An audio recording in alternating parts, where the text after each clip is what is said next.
Ayan guys, okay na, malinis na. Malinis na ang unit. Ayan. Malinis na, 'di ba? Ayan, malinis na nga.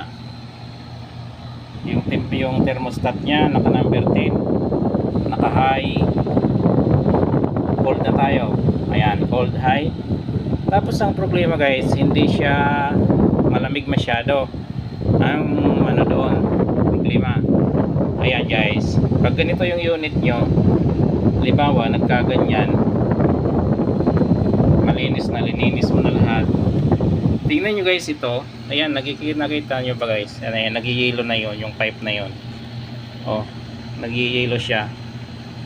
Ibig sabihin siya guys, kulang ng preyon. Kailangan siyang i-reprocess. Ayan, i-reprocess siya.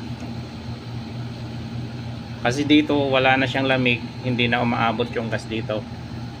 Kulang ng preyon, maaring barado. Kaya kailangan to guys i-reprocess ang ganitong unit na lininis mo na tapos hindi nawawala yung yelo dyan. Ito, ayan, yelo na yan. Ayan guys, ang problema niyan, reprocess.